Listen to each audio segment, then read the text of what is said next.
Live from the city that never sleeps. 17 miles from Madison Square Garden, New York City. It's America at Night with Rich Valdes, America's favorite late-night talk program, featuring interesting guests from around the world and calls from across America. And now, here is your host, Rich Valdes.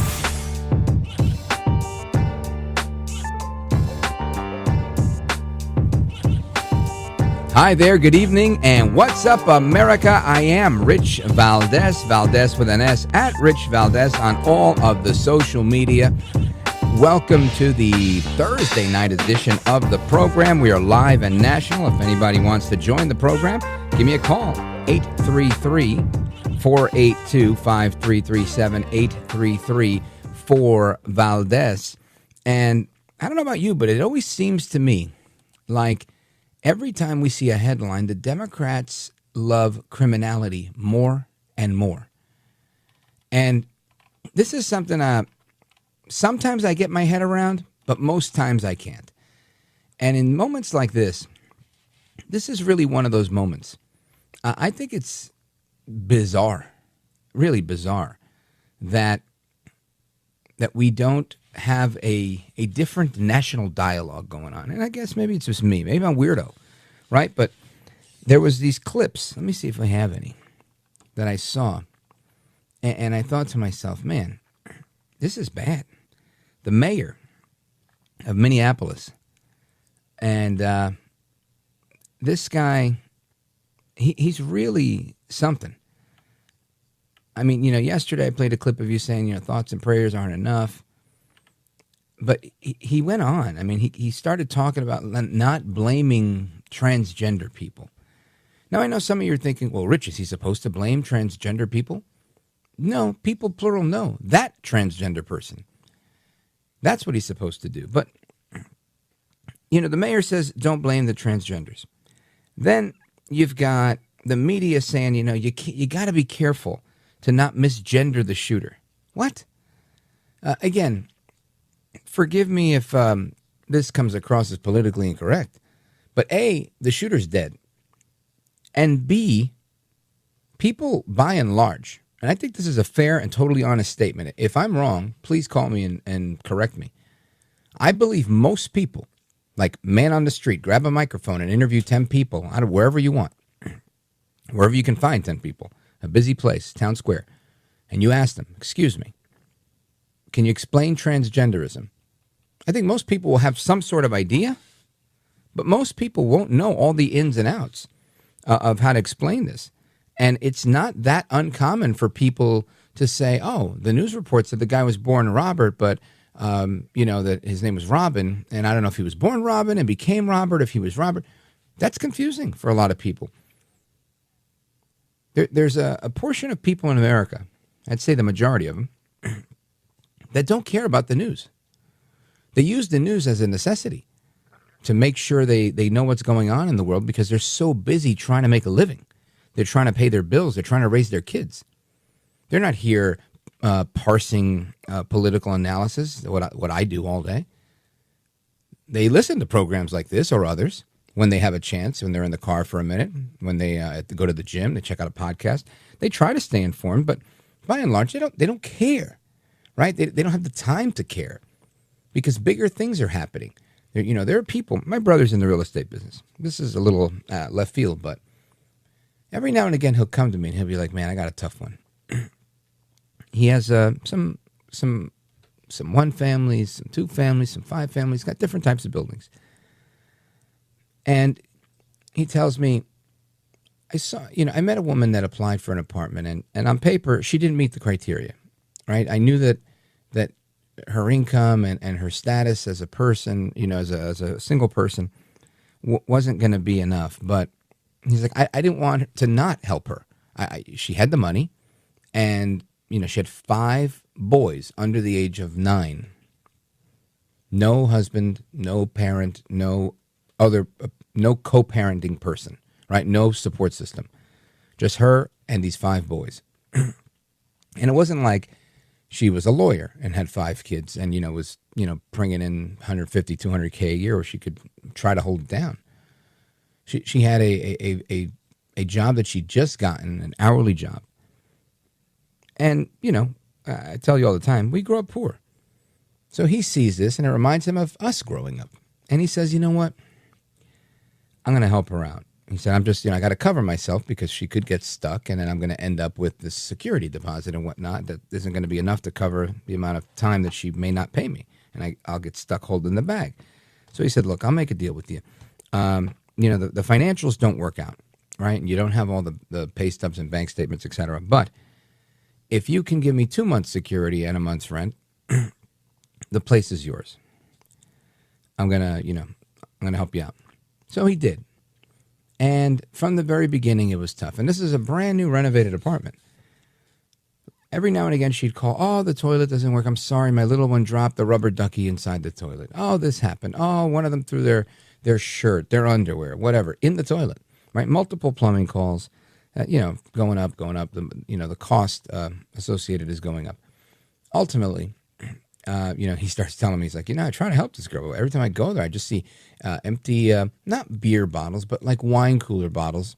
Her habit was every day after work, unwind, have a couple of those drinks after the kids were in bed or whatever on the front porch.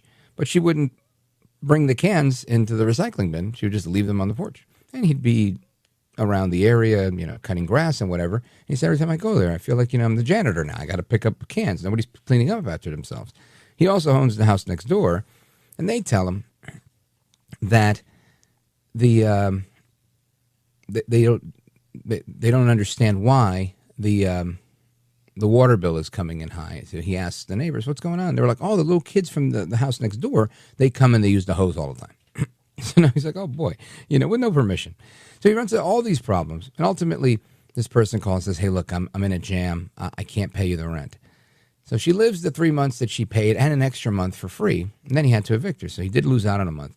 And when he got the place back, the place was completely drawn on, like permanent marker, crayon, broken cabinets in the kitchen, serious plumbing problems. He told me he found fecal matter outside the toilet because they had been clogged by whatever. And they just didn't even bother to call him anymore because they hadn't paid the rent. So they were pooping outside of the toilet. Now, why did I get into this graphic example? Why? Because the road to hell is paved with good intentions. And as much as you try to help someone, as much as you try to do the right thing and even mitigate those circumstances, people still do things that are messed up. People make bad choices. And this life is filled with people that are faced with choices. Sometimes they make a good one, sometimes they'll make a bad one. We, as people, have to be able to call out the things that are wrong. We can't be like Jake Tapper and start, zeroing in on trying to correct the whole world here because they've misgendered the shooter. When clearly the bigger problem here is that there is a shooter. That is asinine to me. It's insane. It's insane for the news to report a story on, ABC News. I don't know if I have the clip. Maybe I do, maybe I don't. But I saw it, and it was crazy. It said, the guy said, the shooter had whatever manifesto, blah, blah, blah, including Donald Trump written his name apparently on some of the weapons. That's how they reported it. They didn't say it said kill Donald Trump on the weapons. If you're not paying attention because you're working like this woman I just described, who's, living paycheck to paycheck to try and support these 5 boys, trying to keep a roof over her head, which she ultimately couldn't. You think people like that are working hard and have a family and are just trying to get by, when they sit there and they hear a news report that says Donald Trump's name was involved in the shooter's guns, and you don't specify how, don't you think that taints the well a little bit? Don't you think that woman's going to walk away saying, well, yeah, I don't know, I heard Trump had something to do with it? Right? You're there to draw your own conclusion when there are more facts available. And this is the type of malpractice by the media, the likes that propagandists would be so proud of. So I want to talk about this from the mental health perspective. President Trump weighed in on that yesterday as well, talking about the mental health perspective, and Secretary Kennedy as well on the Fox News channel, asking if there is a link between these school shooters and the antidepressant SSRIs that they take, or what they call selective serotonin reuptake inhibitors. These are anti-anxiety, mainly antidepressant pills that are supposed to recycle the serotonin, which is the happy hormone that your brain produces, or not a hormone, but a neurotransmitter that regulates your mood. And it seems to not be working because these people are flipping out. So I want to get into this because I don't know if it's a transgender thing. I don't know if it's a SSRI thing, if it's a medication thing, but something is going on. And before it becomes more of a trend, we need to identify it. So stick with me. We're going to dig into this a little bit on the granular level. When we come back, America's psychiatrist, Dr. Carole Lieberman. Don't go anywhere. This is America at Night with Rich Valdes.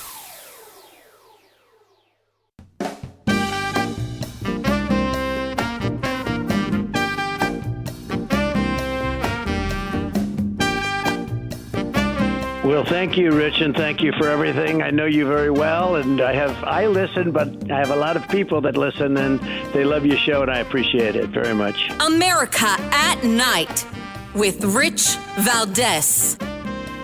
All right, amigos, welcome back, and we continue our discussion. Like I said, straight ahead, we've got Dr. Carole Lieberman scheduled to join us in the next segment. But I want to put a pin in this conversation I was having about the media and how, in my opinion, how reckless they are.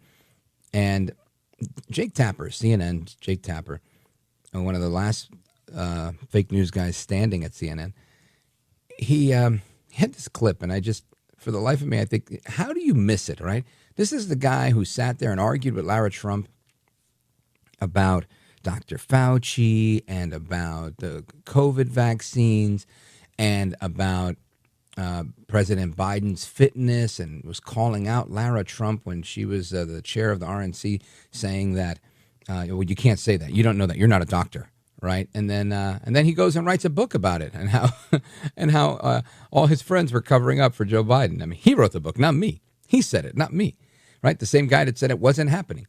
So now here's the latest thing he's saying. Check out this clip from last night. Another piece of the puzzle as to who the shooter was. The Minneapolis Star Now, hang on. Let's says, according to court records, because there's been some confusion about what the shooter's name was. Yes. Another piece of the puzzle as to who the shooter was. The Minneapolis Star Tribune says, according to court records, because there's been some confusion about what the shooter's name was. Yes. Robin Westman's mother applied to change her child's name in 2019. It was at one point Robert Paul Westman. Correct. But since she identifies as a female and wants her name to reflect that identification, was underage, it's now Robin West. Another piece of the puzzle as to who. So it's now Robin. It's now Robin. Now, listen, I'm not trying to minimize people who change their names. I've done this to one of our guests, right, who's a friend of mine, Jennifer Kelly, who used to be known as Jennifer Kearns, right? She's married now. And Mrs. Kearns, every time she comes on, I think I call her Miss Kearns every time, or Jen Kearns, when I should be calling her Jen Kelly. Right? I think it takes people a while to get used to certain things. But in this situation, we don't know Robin from Robert or Robert from Robin. And when you look at this photo, it looks like a dude. He has like 5 o'clock shadow. So I'm not saying that he can't think what he thinks. He can think whatever. But don't come at me or anybody else who calls the guy Robert when it's reported that his name is Robert. It's also reported that his name is Robin. He has long hair, and he looks like a dude. And the point I'm making, again, is maybe that's an insignificant one from my perspective. But I don't know that we need to, you can correct the record if you like, Jake Tapper, for the sake of accuracy. But when you're the same reporter that didn't correct the record for the sake of accuracy on the things I just mentioned, COVID, the Hunter Biden laptop, Joe Biden's mental decline, and so many other big things, is this really the one you got to sit there and double down on? I'm not saying you should look the other way. A simple correction works. Like, according to reports, there was a name change. And I guess, fair enough, he did say that, but he really harped on it. It was almost like he was schooling the person, right? It was almost scolding. And that's the part, that smugness, that I am your social justice warrior. I am the king of the virtue signalers. I am here to defend you, the downtrodden, the trans shooter. Come on, man. Like in Joe Biden's voice, right? Come on, man. That's crazy. It really is. And this is the media. And I think some in the media are going to get away with it because people, like the lady I mentioned earlier, this woman, I think she's 28 years old, those 5 kids, she's too busy trying to live her life to catch Jake Tapper in a lie, to catch Jake Tapper omitting the facts, to catch Jake Tapper taking the side of a farce rather than taking the side of truth. And that's what I'm here for, right? And all of my colleagues in the media, mainly conservatives. But it doesn't change the fact that the media is grossly negligent, they're grossly irresponsible, and I don't know, we've got to figure out we maybe need a new church commission where somebody somewhere can, organize people to put the facts out there and say, hey, listen, like the Media Research Center, they do an excellent job of that. We're giving you the information that you get so that people can say, wow, these fake news people really are fake news. I'm out of here. And that's it, right? Another big issue today, just to share a point with you.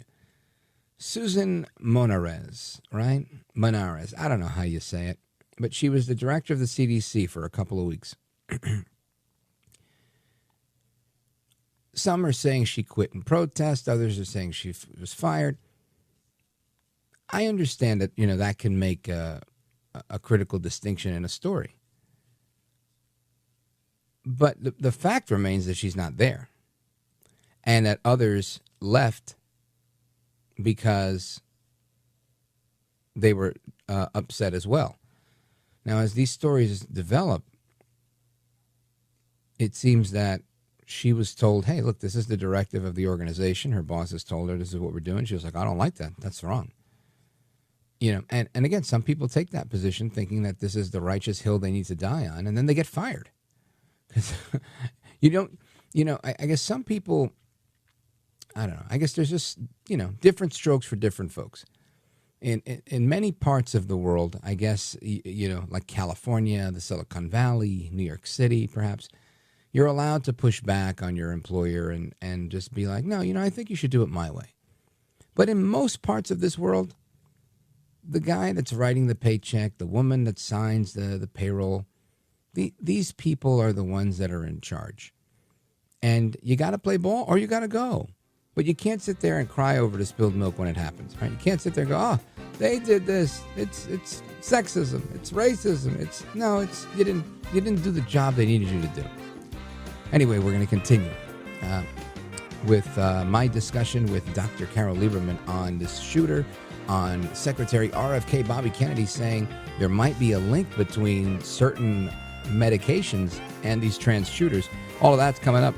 Don't go anywhere. I'm Rich Valdes.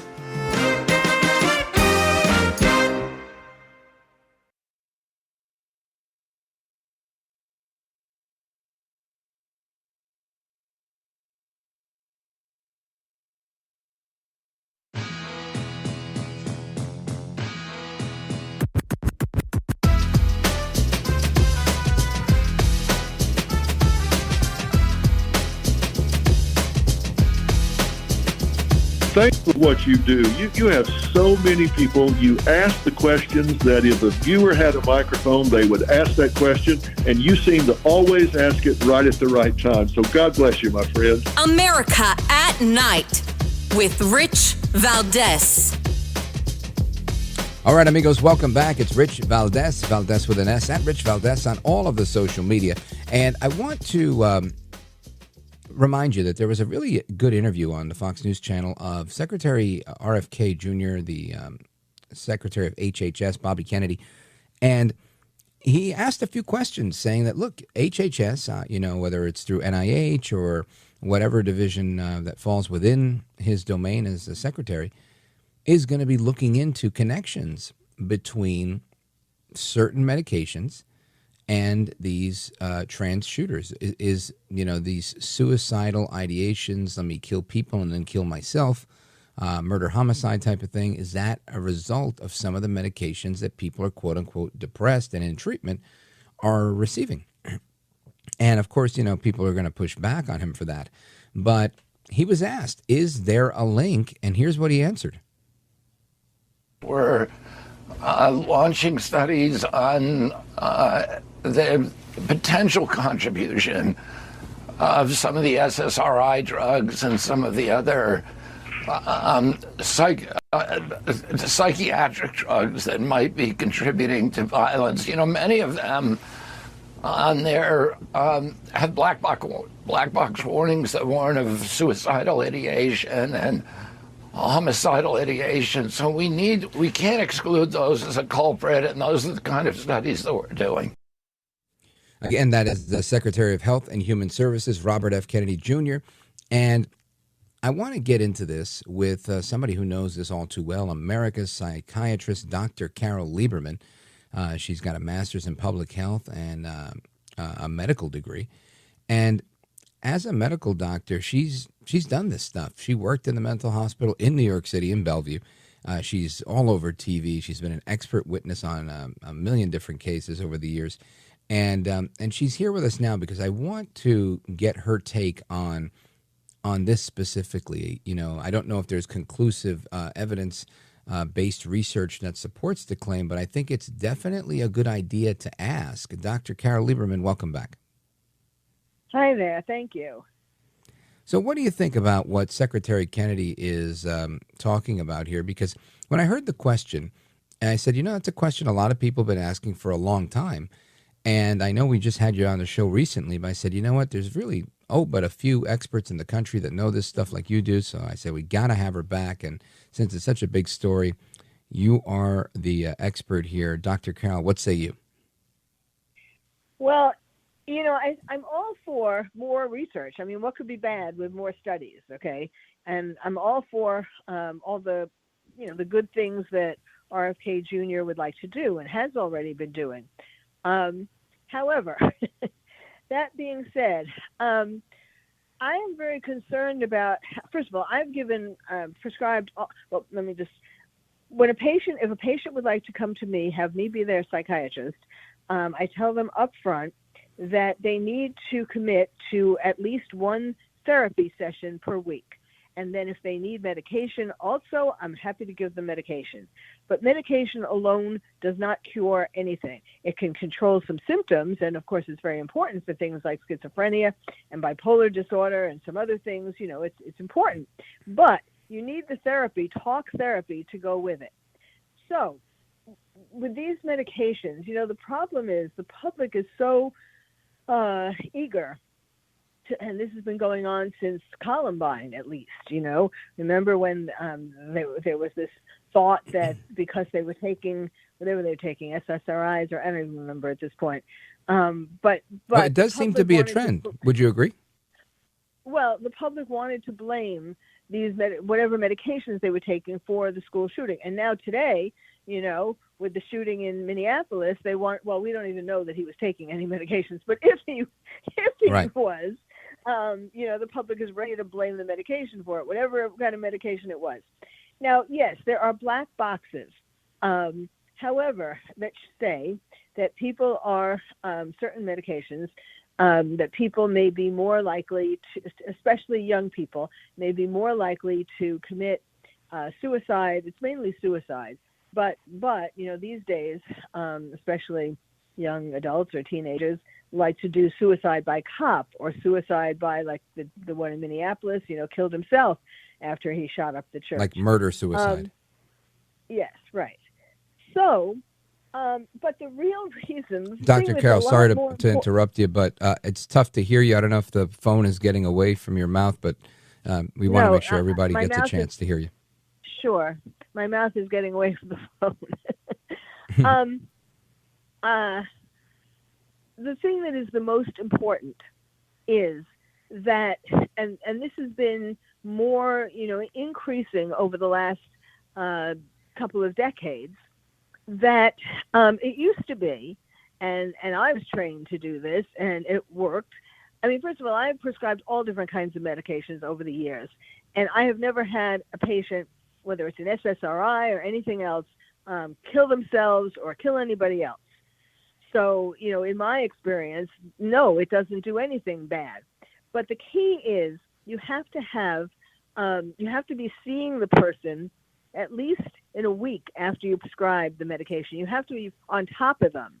You have to be regulating it all the time, because you may find it's the wrong medication. They may have a reaction. You may find it's not enough, or maybe they will be getting some suicidal feelings. But, it's really, the problem is that now people are just given prescriptions and told to come back in 3 months or 6 months instead of the next week.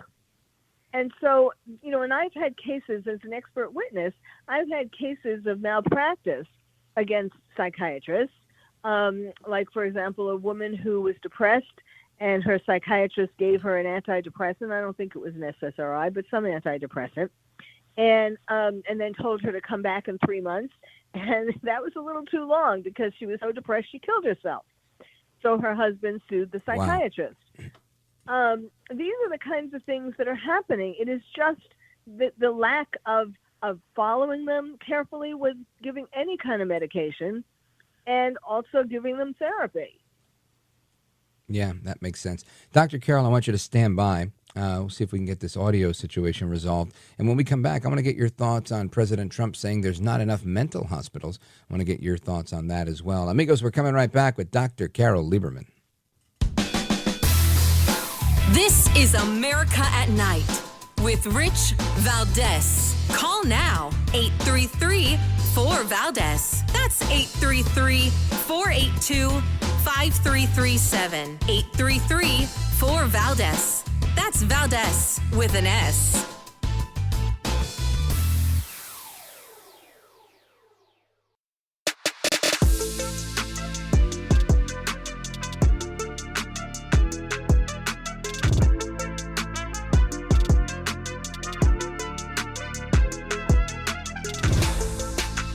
The best guests, the best opinions.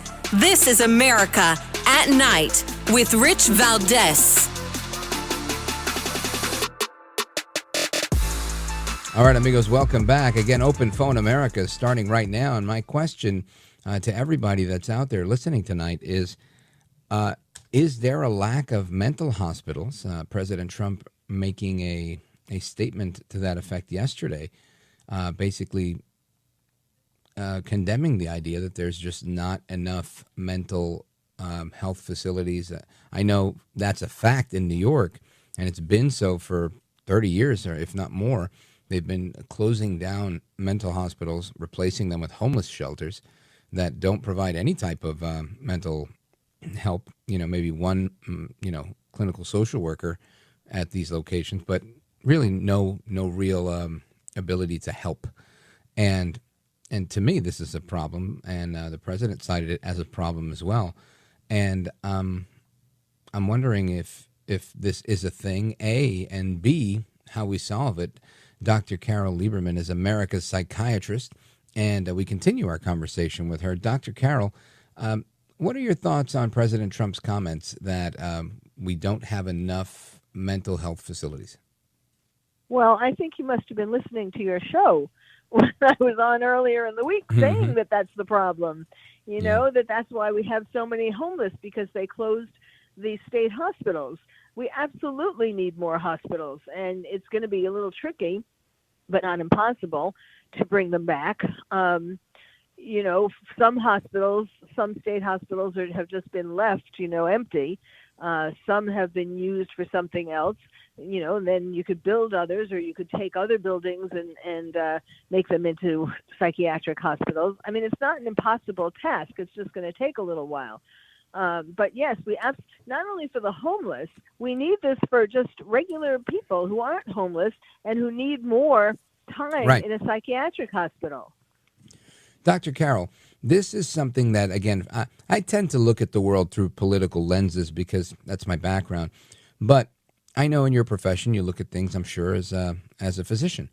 And I'm guessing you would agree with me and have noticed that, at least in New York, there has been multiple closures of mental hospitals. I don't know if that's a trend all over the country, but if so, what's the rationale behind that?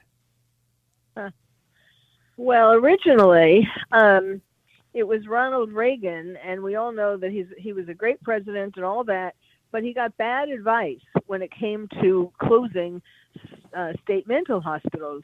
People told him that this would be a good idea, and the ACLU got in there, and they were talking about how you should have patients be in the least restrictive environment. That was the buzzword, and so he did it.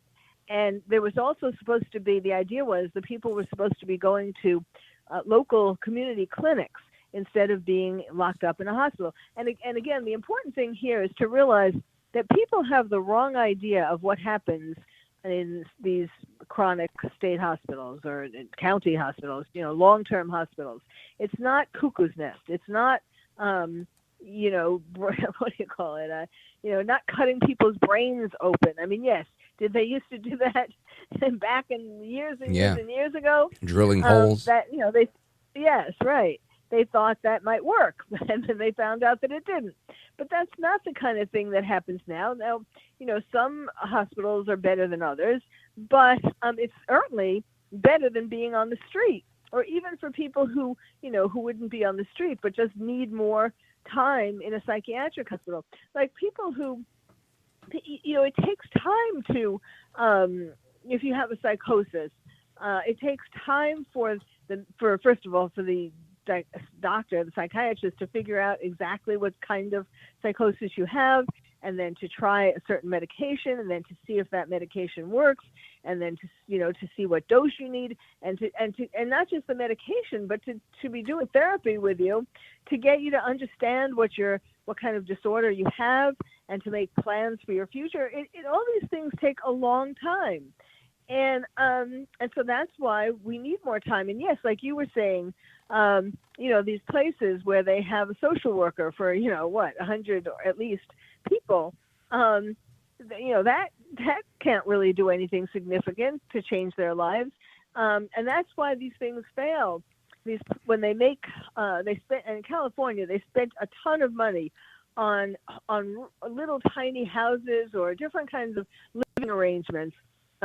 Where they thought that, we'll put a roof over their head and we'll give them a little money for food, and that should take care of the problem. But it doesn't. If you don't take care of the psychiatric problem, or the addiction or whatever, it doesn't help the person. They go right back to where they were. Oh, yeah.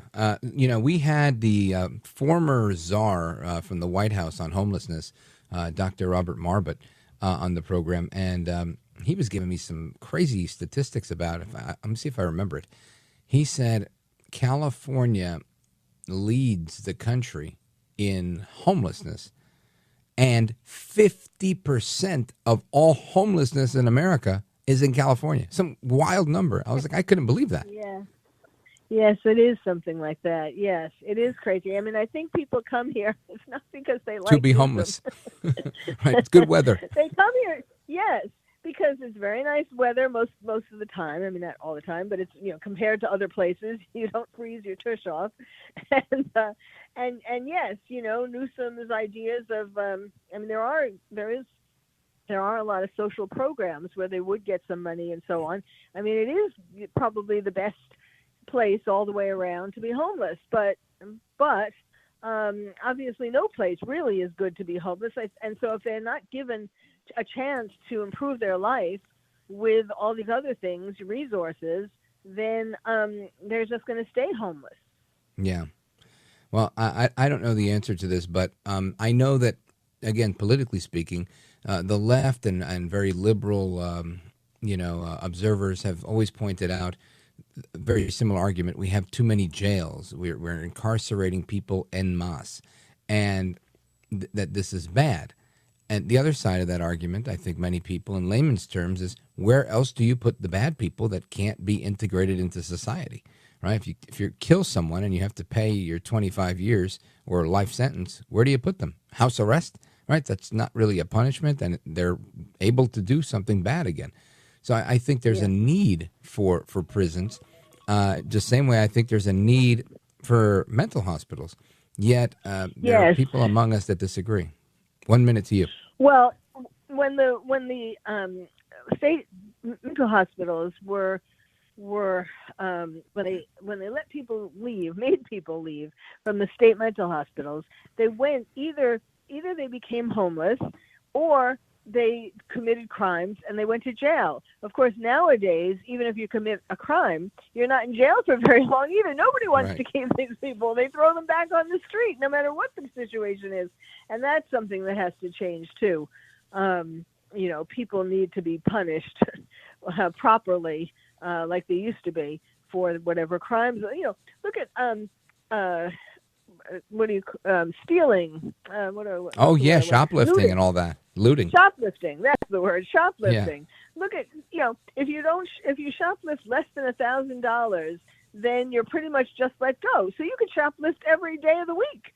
Well, and we're seeing it get worse. Now people are sending their kids to shoplift, and they're just going in with shopping carts and leaving with them.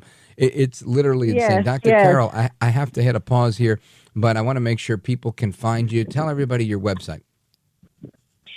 Well, one of my websites is expertwitnesspsychiatrist.com. And, of course, they can also find me on Twitter at Dr. Carole MD. So at DrCarole MD. Dr. Carole, you're one of the best in the business. Your work on Court TV and on this program and everywhere else you appear is always fantastic. I thank you for being with us, and Godspeed to you, ma'am. My pleasure. Thank you. You bet. And amigos, we continue with your thoughts, your calls, your reactions, opinions, all that. Straight ahead. This is America at Night with Rich Valdes.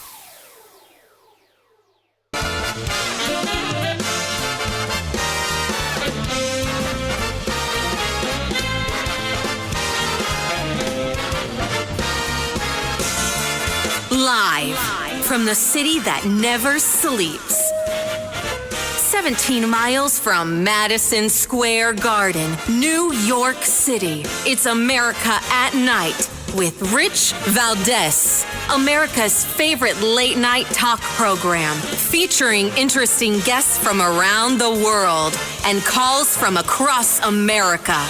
And now, here is your host, Rich Valdes.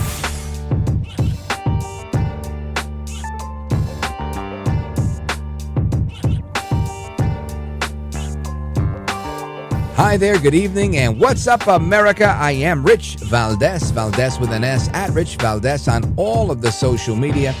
And I want to welcome you to the Thursday night edition of the program, Throwback Thursday. I don't know if we have many throwbacks this evening, but there's plenty to get into tonight. So I want to welcome you. Thank you for letting me be on your airwaves with you.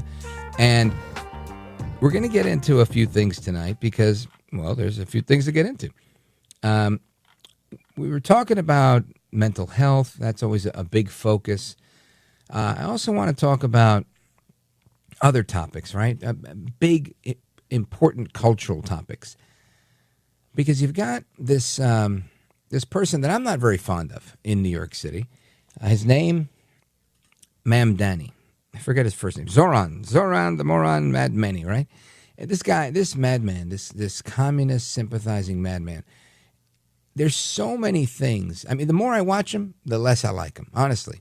Because AOC, not for anything, she doesn't do a whole lot of smiling. She does righteous indignation almost 25 hours a day, 8 days a week. Right? When you see her, she is whining about something. Because the environment, and because President Trump, and because ICE, right? She's always aggrieved, always. There's always a problem. It's never a good thing. Zoran Mamdani is a little different. This guy runs around with a smile from ear to ear. He's just always the happiest guy in town. Hey, how are you? Hey, how's it going? All right. He's Gavin Newsom. right? And those are the ones you got to watch, because these guys that aren't fighting for anything, they stand for nothing, they fall for anything, and they just sit there and smile in your face. These are snake oil salespeople. And this is, in my opinion, one of the things that we as Americans, that President Reagan ardently warned us about, was to be, he said, you have to be informed patriots. And, he went on to give the City on the Hill speech and so many of his inaugural addresses, as well as the one we played a couple of nights ago with freedom not being guaranteed to anybody. It's always at least one generation away from extinction. And I believe that to be true, right? We got the media today that refuses to blame a trans shooter and wants to defend their rights to not be misgendered. The media leaving out that Donald Trump's name was included in the shooter's paraphernalia in his arsenal, but not saying that it said "kill Donald Trump" on it. Now you got Gavin Newsom. I got tagged in something from the White House faith advisor, Jenny Korn. Shout out to Jenny Korn, who pointed out a clip today from the White House.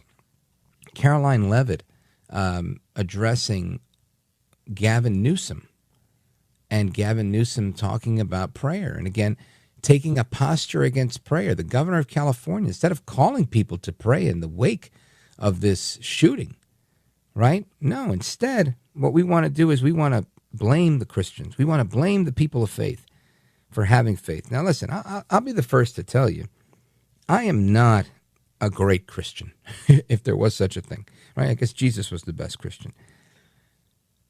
But I do know right from wrong. And sometimes I choose wrong. And that's a work in progress, right? We grow up, we mature. But when you say stupid things, like Gavin Newsom said, this isn't about being tone deaf. This is godlessness. And I want to encourage America to keep praying. Don't let someone tell you, well, you're not a good Christian between church services each Sunday. Just, tell them like they tell them in the South. Bless your heart. And keep it moving. Because one thing is for sure, we may be judged, right, on Judgment Day by how we've lived our lives. And if we're Christians, we know that the price for our sins was paid by a Savior that we, as Christians, believe is Christ, our Lord, our Savior. That's our thing, right? And we don't have to, you are called to share it, but you're also called to put on the armor of God. Why? To face life, to face the left, to face the media, to face this life we live in, where the Democrats, we're just talking about this during the break. The Democrats, and really only the Democrats, I haven't seen Republicans do it. They haven't learned how to do it yet. Except for Trump, right? Trump knows how to say something outlandish. And he knows the media can't help but glom onto it. They're going in. The left has figured this out. All day long they say crazy things. They stay saying craziness. And they go viral every single day on these media networks that they, in effect, own, that are tools of the Democrat Party, that get out there to amplify the message of Gavin Newsom when he talks about, negatively speaking about prayer. When you've got the Jake Tappers of the world saying, well, hold on a second, I want to make sure we don't misgender the shooter. Excuse me, sir? It's amazing to me that they get away with as much as they get away with. And the reason it's amazing to me is because people aren't stupid. And I think for many years, people weren't stupid. They were just kept in the dark. The revelation, or I should say the revolution of TikTok and everything that it reveals is that it's now, I don't want to say impossible, but I'll say impossible to use this method, right, that we've used in the past. In North Korea, they control the media networks. In Cuba, they control the media networks. The communists do. In the United States, the communists got inside. They took over the university. They trained their quote-unquote journalists to be activists, communist activists, to go work in the media, to go work in print journalism, to be on television. Not so much radio. And not because I work in radio and I'm not a communist, but really they tried and they couldn't figure out how this worked. But they figured it out on cable news. And it's only in recent years that those that disagree with the communists, the anti-communists, if you will, the patriot, those that love liberty, have decided to fight back and figured out how to fight back and enter the rise of all these digital streaming networks and big cable networks like Newsmax and others, One America News. These people are leading the way in many ways, right? Social media it was once totally controlled. They kicked off President Trump. They kicked off RFK Jr., Kennedy royalty.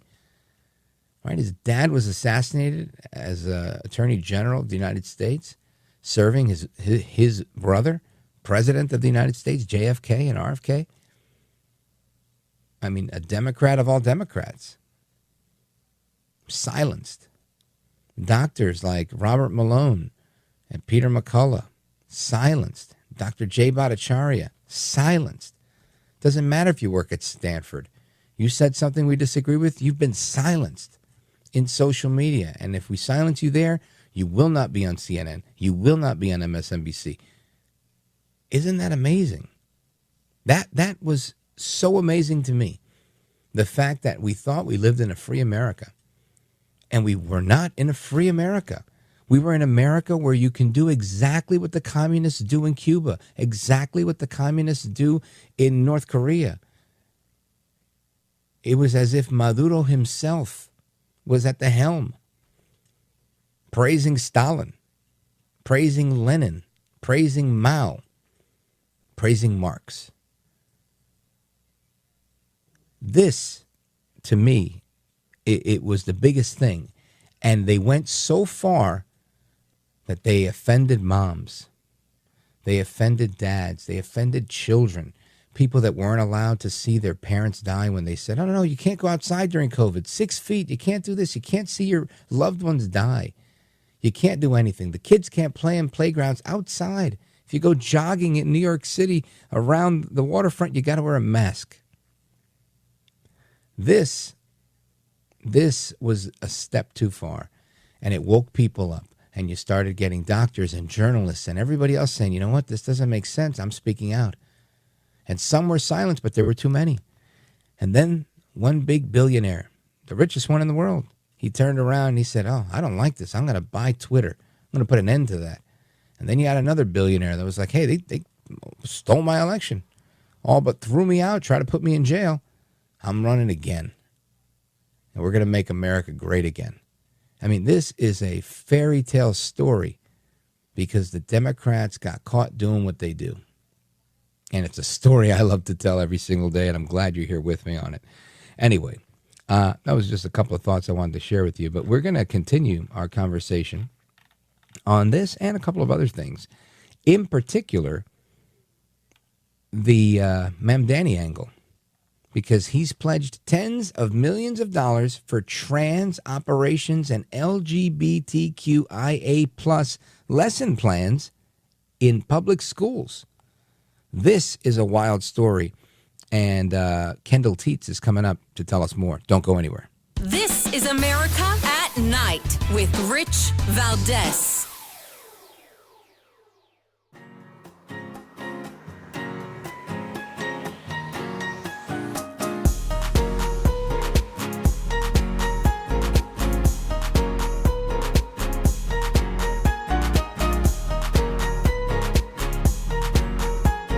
By the way, your ratings are up. Congratulations. It's always nice to check. I like to see, even if they're friends, I like to see how are they doing. Are people listening, right? That's right. But you're doing great. America at Night with Rich Valdes. Zoran is literally attempting to do what conservatives say, we want to do, which is provide gender-affirming care to anyone who wants it for free. And we're going to ship people, we're going to fly people in and pay for their hotel rooms, and we're going to do all of the Fox News stuff. We're getting ideas from Fox News. I want to we'll do that. We're like that. We wrote the platform with him. The team was so happy to work with us on this. And now he's going to be mayor. New York City could provide trans health care for every trans person in the country who, can't afford it. And it would be a blip on our radar. That is Daniel Goulden from the New York City Democrat Socialists of America, which has pledged $65 million, or at least Mamdani has pledged $65 million of city-funded money for genital mutilation of children and adults who want to change their gender. And again, this is a clip that we got from the New York Post. And it's not just free health care for everybody. It's not just free this and free that and taking over private bodegas to make them free as well. Now it's free gender assignment surgery at taxpayer cost, obviously. That is bizarre to me. But somebody is joining us right now to give us the scoop. Kendall Tietz is an investigative reporter for Defending Education. And she's got a piece that was just published in thedailysignal.com, and it explains exactly how Mamdani is pledging these tens of millions of dollars for trans operations and LGBTQIA plus, bet you thought I couldn't say that, lesson plans in public school classrooms. Kendall, welcome. Thank you so much for having me. It's great to be here. My pleasure. So talk to me about this, because I hadn't heard about this. And now I've heard about it, and this is, I think this is crazy. Tell us more. Yeah, so I think Mamdani has gotten a lot of coverage for his plan that he's pledged to make New York City basically a transgender haven. And his plan includes a $65 million investment in public providers of gender-affirming care for both young adults, for both youth and adults, I should say. And I think what's been has not been covered, and I guess until my piece, was his proposal to basically fund LGBTQIA plus educational liaisons in every public school in New York City. So this is just not something that it's hidden in his, or I shouldn't say hidden. It's written very hiding clearly in plain sight, in his. Right? In his platform, but it's just not something that people are talking about. And I do think it's extremely relevant when you consider, he says what he wants to do, and it's pretty plain and clear. But at the same time, I think when there's a concerted effort to really inject this into every public school, that's when you need to pay extra attention. And that's why this is really important that people know about this. Well, talk to us about what you've uncovered. What does this look like? Leave no stone unturned. What exactly is covered in these operations? Are we talking about mastectomies? Are we talking about the inversion of a penis? What does it include? As far as just transgender care in general? Yeah. What exactly is he proposing on the medical side? So he doesn't get into details about what he would propose as far as, specific procedures. But I do think that given his standpoint and his position, like I said, his platform is clearly written out. He's very, very much in the camp of being pro-affirming and just basically in the gender-affirming care camp. So this is just something that kind of embeds what we call the student to trans pipeline, basically placing children at the center of trans activism. He seems to, really want to make this accessible to all. He talks about wanting to have, access hubs where gender affirming care can be provided, expanding outreach, connecting patients with providers. He wants to go after hospitals if they are, opting not to provide these procedures, if, they, because of federal pressure from the Trump administration, they've maybe opted not to. I think he's said, we're going to look at legal avenues there. I mean, he really does seem to be all in on making, New York City basically a transgender haven. I have it right here. It says Mamdani plans to coordinate with the New York State Attorney General and local district attorneys to investigate non-compliant hospitals. So, under his administration, he's basically said, private hospital systems that are denying this gender-affirming care to transgender youth are going to be violating state and city law. So there's this push and pull, obviously, between very liberal blue cities like New York City, and then obviously, executive orders and orders coming down from the Trump administration that, say the exact opposite. Folks, we are on with Kendall Tietz, investigative reporter for Defending Education. She's got a piece that was just published in the Daily Signal. This op-ed is one that's eye-opening. It really blows the lid on everything that Mamdani is planning in New York City with tax dollars and, of course, federal tax dollars that he's hoping to get, which Trump will likely pause if he continues this crazy stuff, should he have the pleasure of being elected, which I don't think he will. But we're going to get into more of what is in this piece with Kendall Tietz straight ahead, and your calls, 833-482-5337, 833-4-VALDEZ.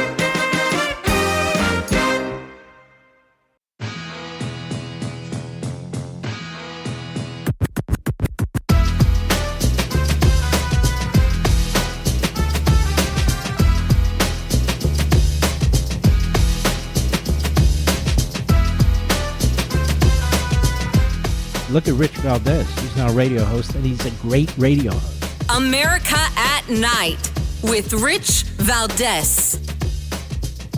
But Zoran Mamdani's recent triumph in the New York City mayoral primary might suggest another way. While the final count will be released next week, Mamdani, a Democratic socialist endorsed by the likes of Bernie Sanders and Alexandria Ocasio-Cortez, is poised to capture the Democratic mayoral nomination, besting disgraced former Governor Andrew Cuomo. And the 33-year-old assembly member from Queens did so with a campaign that was explicitly supportive of trans people. He included specific platform points dedicated to LGBTQIA+ issues, including a promise of $65 million to trans healthcare, a policy that got the New York Post "This is scary" headline treatment. He was also the only candidate to speak at a trans community town hall during the campaign, after which he wrote on social media that, quote, "New York City must be a refuge for LGBTQIA+ people, but private institutions in our own city have already started capitulating to Trump's assault on trans rights." He also pledged to make New York a LGBTQ2S+ sanctuary city and create an office dedicated to queer and trans affairs. He was spotted at a Trans Day visibility event in March and a rally back in February. That's all to say, Mamdani's surprise primary victory and potential triumph in the mayoral race in November is proof that a Democrat can win without abandoning trans people. So there you have, again, another update on Zoran Mamdani. And he is, in fact, the trans candidate running for mayor. I guess my question for all of you listening, and to Mr. Mamdani, if he's listening, are you a trans candidate? Not just the candidate that is supported by the trans community. I'm curious. I don't know. He seems really all in. But we're going to get the scoop from Kendall Tietz, investigative reporter for Defending Education, on Mamdani's pledge of tens of millions of tax dollars for trans operations and LGBTQ lesson plans in the classroom in public schools. This idea of educational liaisons in every New York City school district sounds like A, an expensive proposition, and B, a recipe for disaster. Let's bring in Kendall Tietz. Kendall Tietz, tell us more about these educational liaisons. Yeah, so these educational liaisons, I think it's important to point out, they are funded through the Office of LGBTQIA+ Affairs. So he's pledged specifically $3 million to expand staffing and place at least one liaison in every New York City school district. That's, also beyond the $65 million he's pledged for so-called gender-affirming care. It's crazy that such an office exists. Yeah, well, he wants to create that office. So right now, there's currently just 2 liaisons. I guess you could call them LGBTQ. I won't say the whole acronym. Yeah. 2 liaisons that cover the 1,800 schools and 900,000 students in the New York City public school system. But, he's proposing that with this $3 million, he can really expand these posts across the system. And, this is obviously at taxpayer expense. Kendall Tietz, based on your research and prep for this op-ed, or even your research with Defending Education, have you seen plans like this, of this magnitude, in other large cities in America? Yeah, it's a great question. I would say no. No one has been, as far as I know, so upfront and just point blank about what they want to be doing as it relates to, gender ideology and gender affirming care. We've seen instances where, states like Minnesota have, deemed themselves like sanctuary states for transgender people. And so you have situations like that. But as far as, really kind of an institutional bureaucratic approach citywide, this is probably the most detailed I've seen. Now, Kendall, let me ask you, based on, your reporting on this, have you received much feedback, much response from parents saying, oh my gosh, this is crazy? Or are they saying, hey, you're a bigot, I can't believe you wrote that piece, we're so happy Zoran's doing these things?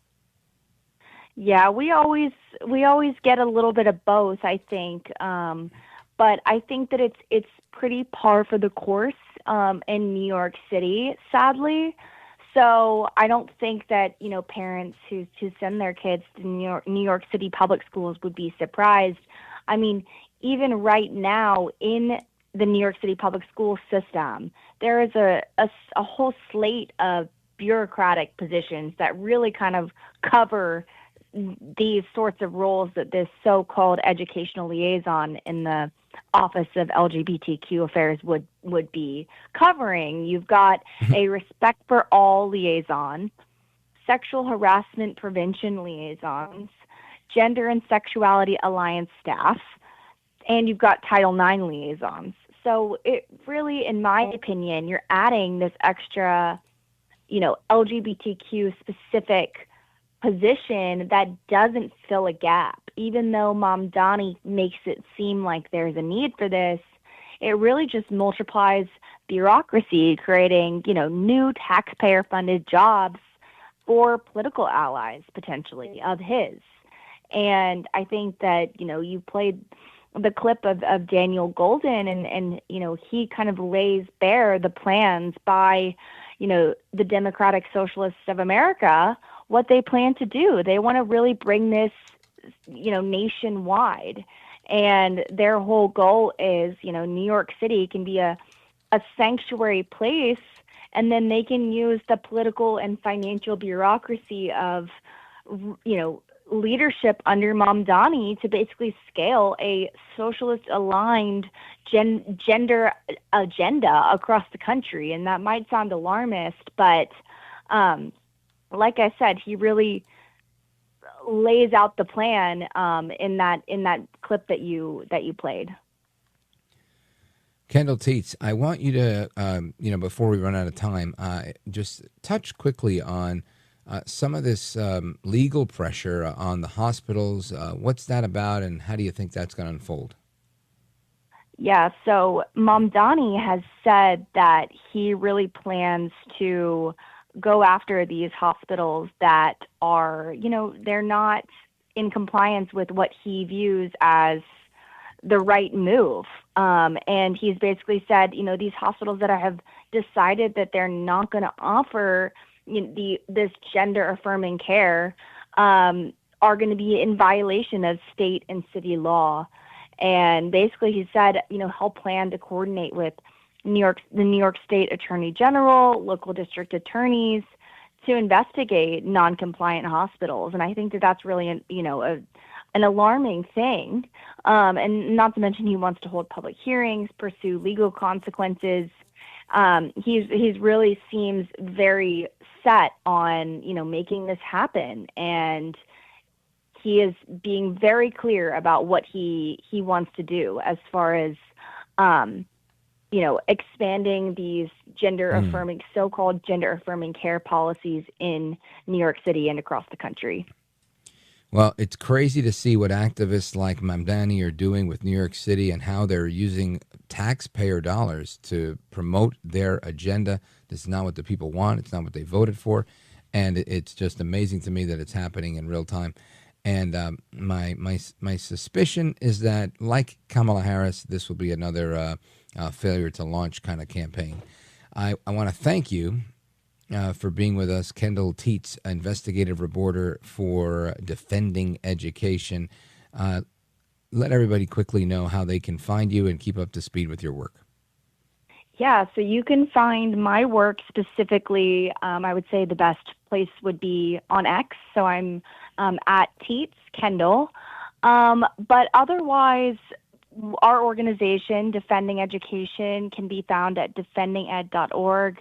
We have resources for parents, and we have a lot of investigations, really some awesome resources that everyone should go take a look at. Outstanding. Kendall Tietz, Tietz. Get her on X and check out her work on this great piece in the Daily Signal. Thanks for being with us. Godspeed to you, and we appreciate you being here. And amigos, we are going to continue straight ahead with your phone calls. We do have calls already lined up from Florida, from Jersey, from New Mexico, and more coming in. I want to know where's the West Coast at? Where's California? Where's Oregon? Where's Washington? What about New York? Well, Florida's here, but we can do a little more Florida. We got a lot of people. Where is KDKA? Where's my Pittsburgh people at? Chicago, where you at? 833-482-5337. 833-4-VALDEZ. This is America at Night with Rich Valdes. Call now, 833-4-VALDEZ. That's 833-482-5337. 833-4-VALDEZ. That's Valdes with an S.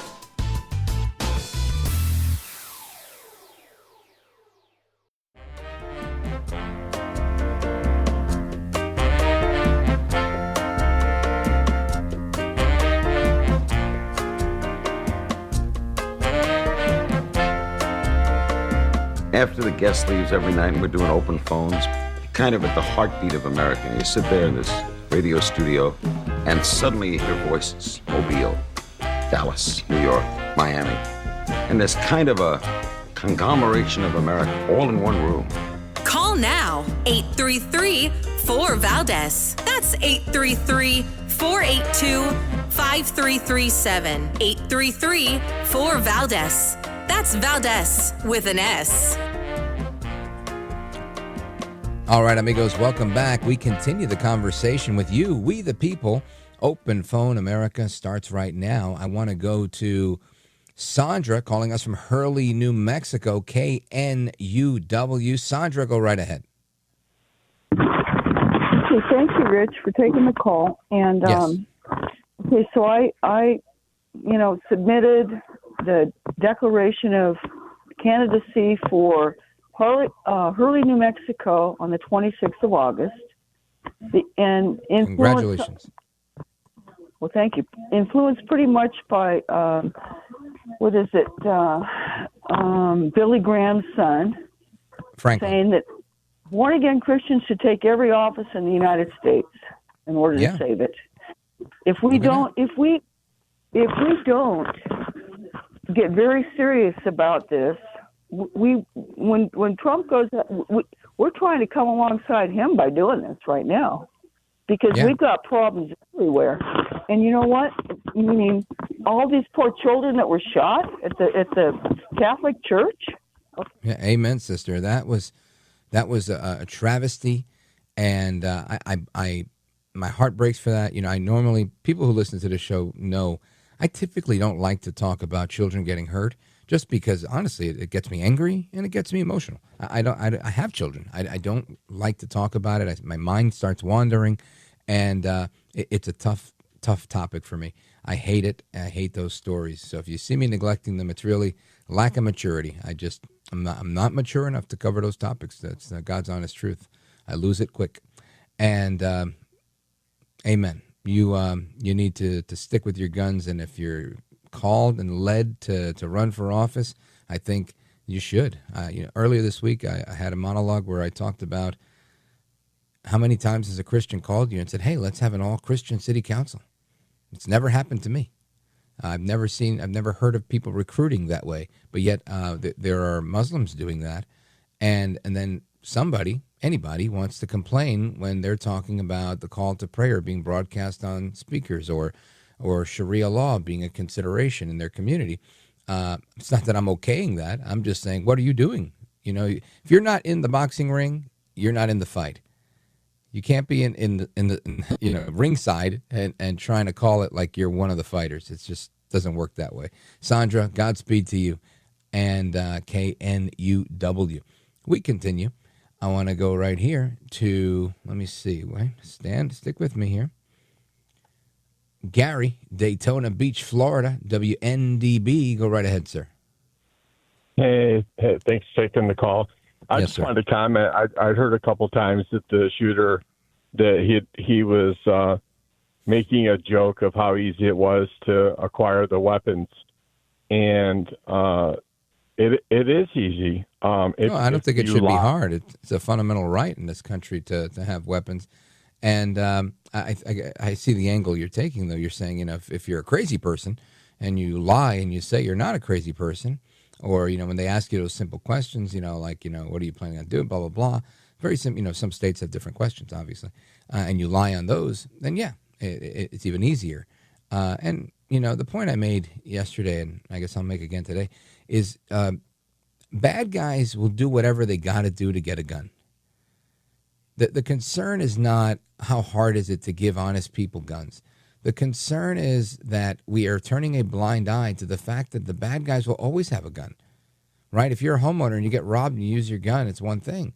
But the guy robbing you probably has a gun, and he's never, ever, ever registered or fingerprinted himself to be a purchaser of a firearm, to be a licensed firearm person in any state. Right? And I'd say that's largely the case in many of our urban cities where you see most of the shooting, at least illegal shooting. So, interesting point, Gary. Thank you for the call. Daytona Beach in the building, by the way. WNDB. Shout out to Gary and everybody in Daytona Beach. Love Florida. And we continue.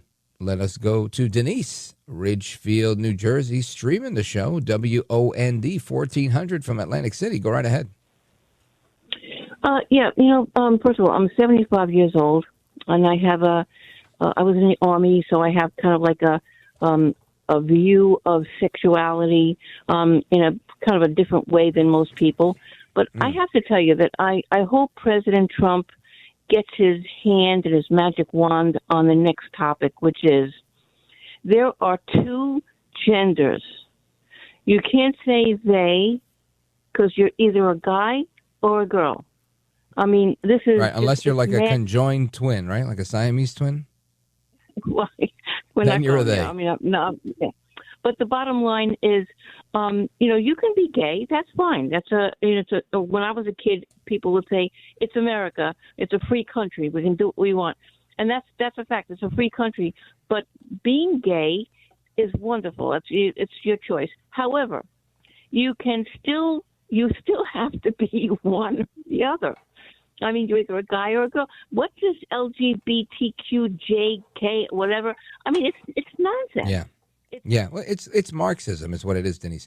It's trying to include so many people in the aggrieved column so that everybody can say, oh, it's these people that are against us. It's the Christians. It's the Republicans. It's the white people. It's the whomever, right?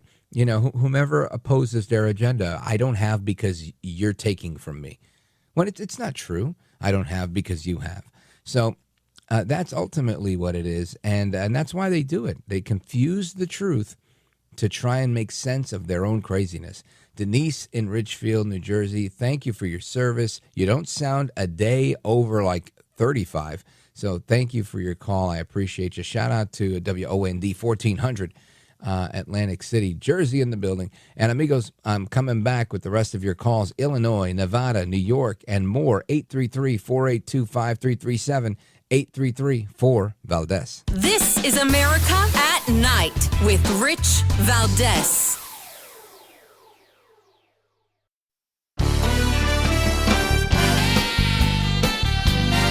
All right, amigos, welcome back. It is the speed round, but we will continue with these calls into the next hour after our long break. So don't go anywhere. We've got calls from Illinois, Nevada, New York, Indiana, and more. Let us continue with our calls. I wanted to go here to Christine very quickly. Elk Ridge, Illinois, WLS. Go right ahead. Hi, my name is Christine. I'm from Elgin, Illinois. Thank you for having me on. Yes, my pleasure. I just wanted to comment on, a comment that you made about President Trump mentioning that we don't have enough mental health hospitals, which is so true. I work in healthcare, but I also have family members who have, and friends who have mental health issues. But there are not enough hospitals. There are not enough. Insurance doesn't cover. You're 100% right. There's a lot of people that want to seek talk therapy, and I think insurance pays like $100 an hour, and most therapists charge like $200 or $225 an hour, leaving patients holding the bag and asking themselves, why do I have insurance? It's kind of like having dental insurance, right? It's one of those things that cost you. Christine, thanks for the call. WLS. Folks, it's Valdes coming right back.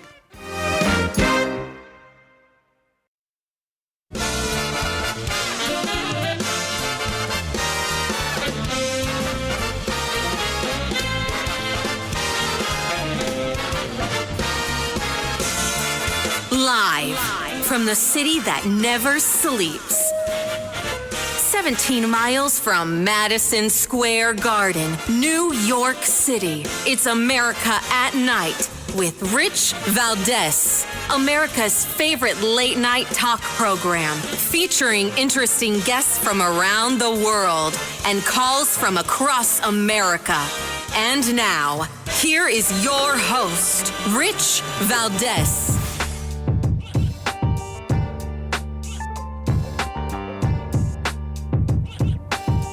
Hi there, good evening, and what's up, America? I am Rich Valdes, Valdes with an S, at Rich Valdes on all of the social media, your liberty-loving Latino amigo. Happy to be here with you this Thursday night. We're live, we're national, and it's a blessing to be with you. 7 minutes past the top of the hour. Here's the phone number if you want to chime in. We're going to be getting to open phones very shortly. 833-482-5337, 833-4-VALDEZ. And a couple of headlines from the National Front coming out of D.C., the White House specifically. President Trump floats a potential RNC convention before midterms. And again, I was talking about this before. President Trump has figured out how to blow up the media mind, right? He knows if he just says certain things, they will melt down and they'll have no choice but to cover it because they're going to spin it negatively. He doesn't care. He's already thought of that. He's already considered that. And he's like, watch this. Pretty sure he sits in his office and goes, watch this, folks, watch this. I'm going to get him to melt down completely. Oh, it's going to be glorious.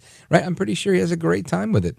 And, just every time I see him, he's wearing a red hat, but they don't say make America great again. He's got all these cool trolling terms on there, right? The one that was in the photo today on the Bongino Report, which is where I check out news all the time. It says Gulf of America. Gotta love that. A couple of days ago, he had one on when he was in the Oval Office, and it said Trump was right about everything. You gotta love that. He's an epic troller. I've never seen somebody troll as good as him. Matter of fact, I think there's a Trump 2028 hat on the Trump website for the Trump store, and there's already people out there that have produced Trump 2032 hats.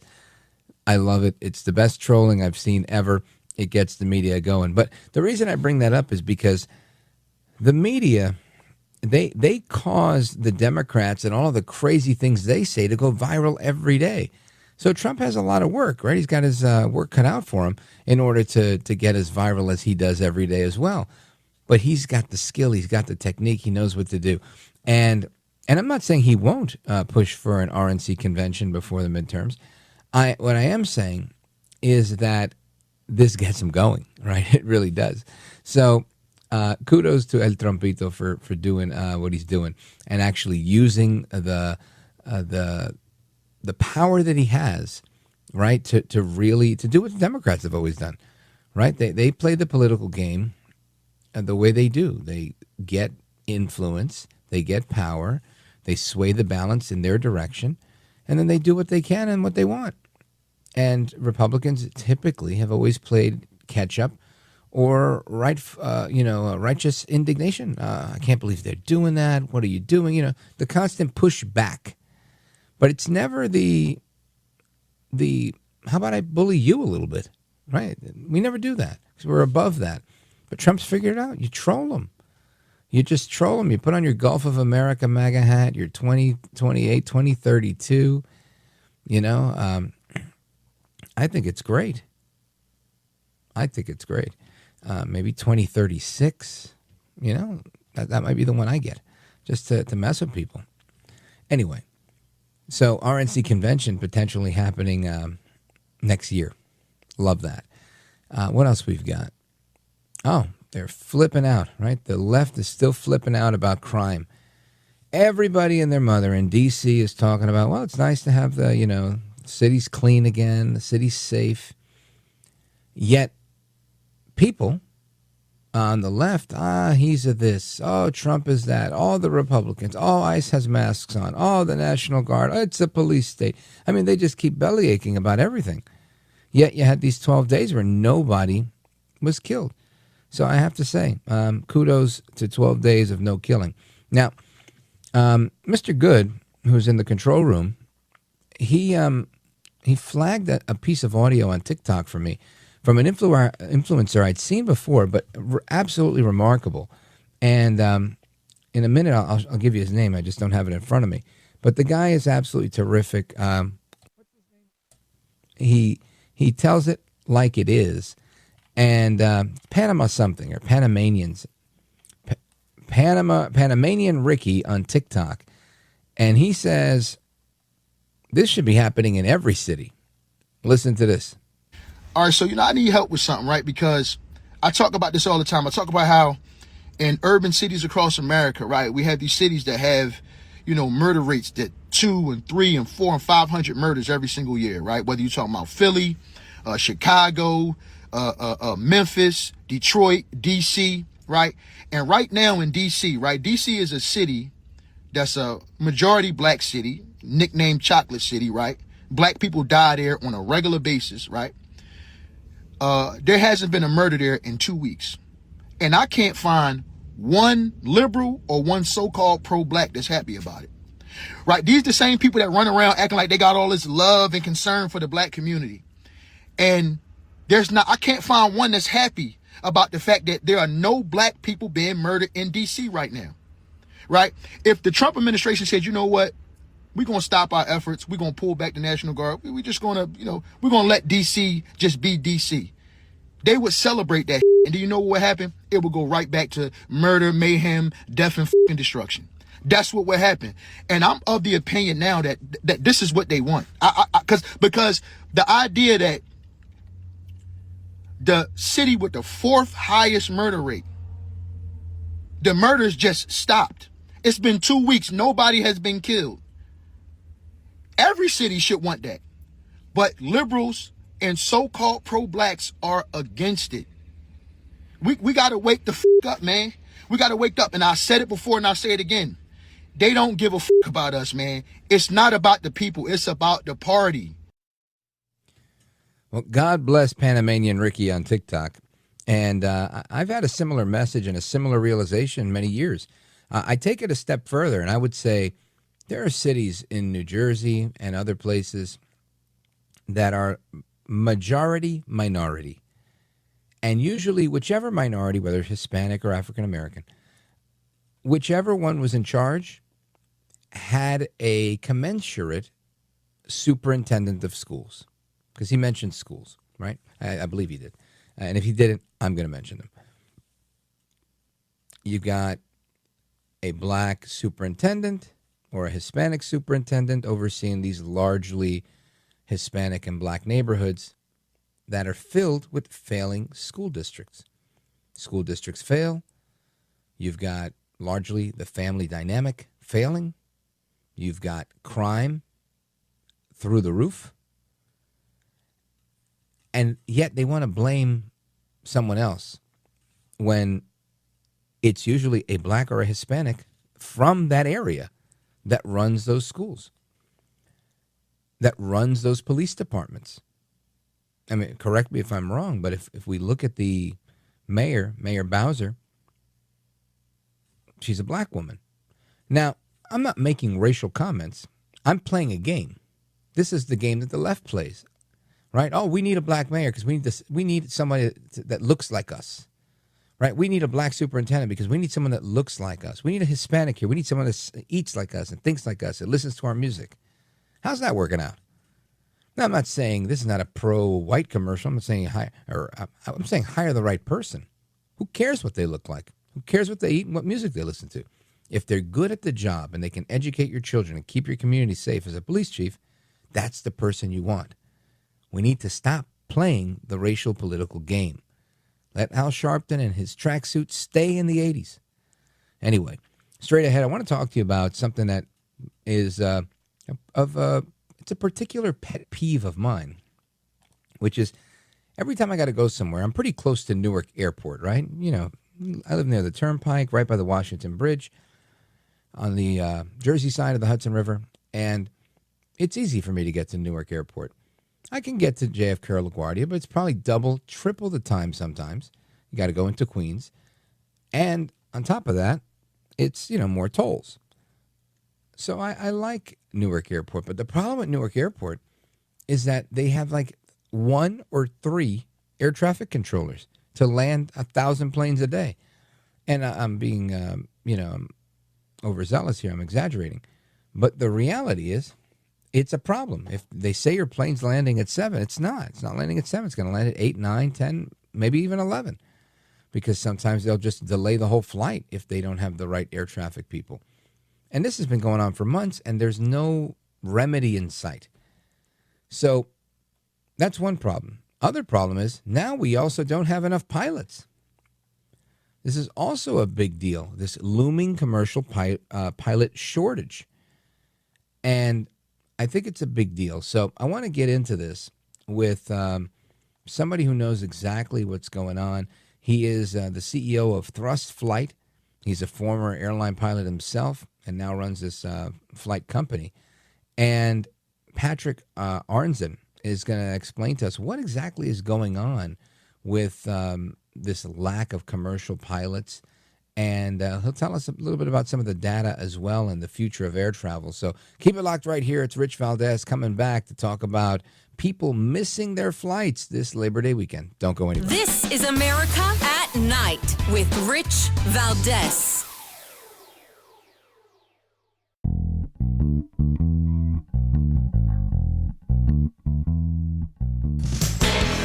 I want to listen to you, Rich, all the time. America at Night with Rich Valdes. In tonight's Eye on America, easing the turbulence caused by the nation's pilot shortage. This year alone, airlines will come up short by about 17,000 positions. CBS's Chris Van Cleve shows us how Boeing is handing out millions of dollars in scholarships to get people off the ground and into the cockpit. Skyhawk 380 Quebec on final. Danielle Hilton spends a lot of her time in the air. Now, the United Airlines flight attendant is taking the leap into the pilot seat. So the first time I flew, I was 17 years old. A friend of mine who said she was into aviation and she was flying, and my mind was blown that a woman could fly planes. And immediately I wanted to fly planes. Training to be an airline pilot takes years and can cost over $100,000. Flight school is typically not eligible for most student loans. I've had some delays. I've had major delays. Some regional airlines are already experiencing a shortage of pilots, and plane maker Boeing estimates North America will need 127,000 new pilots by 2043.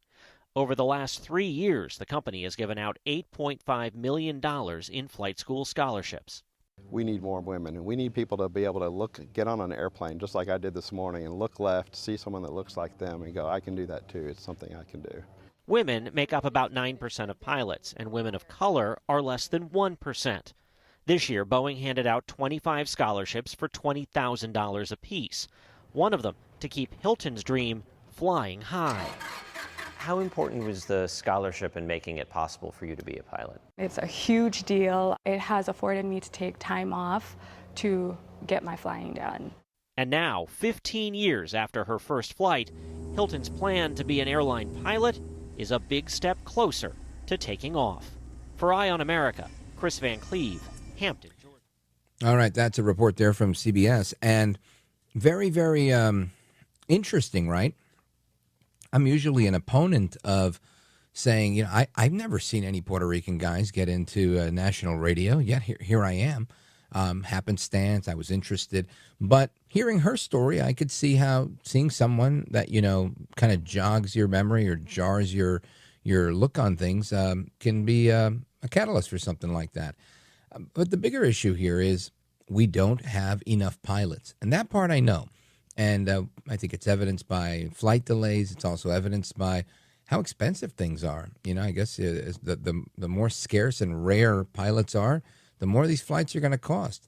If there was, a surplus of pilots, well, then shoot, I think they'd be a ton cheaper. So I want to get into this.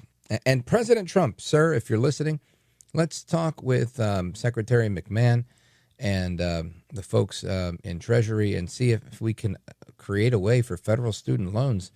If you can study gender studies and get a student loan for it, why can't we get a student loan to cover aviation? Where there's a will, there's a way. Anyway, I want to get into this with someone who's a former airline pilot. He's the CEO of Thrust Flight, Patrick Amzen. Welcome, sir. Thank you so much for having me this evening. You bet. And I want to spend a couple of minutes, kind of introducing this topic and then come back and really talk about the nuts and bolts of it. But I'm looking at some of the numbers here, and Boeing is predicting 674,000 pilots will be needed worldwide over the next 20 years. And I know that during COVID, a lot of, seasoned pilots said, hey, you know what? I'm out of here. I don't want to fly anymore. And it kind of left us holding the bag. Seemingly there wasn't enough bench, and we've been in a tight spot since. Talk to me. Do you agree with what I'm talking about, what I'm reading? And what do you think the next step is? Well, not only do I agree with you, I think the statistics really paint a fairly grim picture. It's absolutely a problem, and it's been looming for years. You made one comment earlier that a lot of the airline pilots during COVID, they said, we've had enough, I'm out of here. A lot of that was actually encouraged by the airlines through early retirements and things like that. Right. And I think a lot of this is, it really was. And, COVID was a scary time for everybody. But I really think it speaks to a lot of the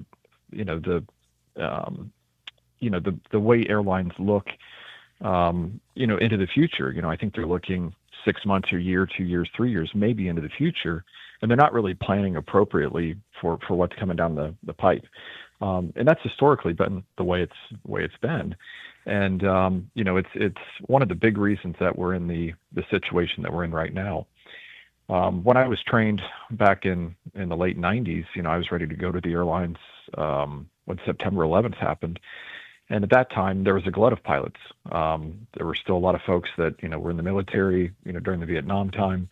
And there were an excess number of pilots. And, as a consequence, guys like me that were going into it, were making $15,000, $16,000 a year. And so many of us qualified for food stamps and things like that. So, it wasn't this, at least initially, this real glamorous position that I think everybody thought it was. Now, times have changed. And now we've got guys that are entering first year and they're making, well into the six figures, and a lot of them get signing bonuses. and it's really a result of the market. There's not enough airline pilots. There's not enough people to train the folks that go into the airlines. There's not enough simulators to train those folks. We've made a lot of pilots here recently, but the infrastructure isn't there to support getting those pilots out of a small general aviation aircraft and into the right seat of a jet yet. All right. Well, I want to continue down this road because I think you mentioned a couple of things that are really important, and one of them is continuing to highlight this problem, and B, I want to talk about some of the ideas that you have that you think are solutions to this, because not having enough flight simulators is definitely a problem, as well as not having enough qualified candidates. So we're going to continue our conversation with Patrick Amzen, former airline pilot. He's also the CEO of Thrust Flight. We're going to learn more about Thrust Flight and what they do there as well when we come back.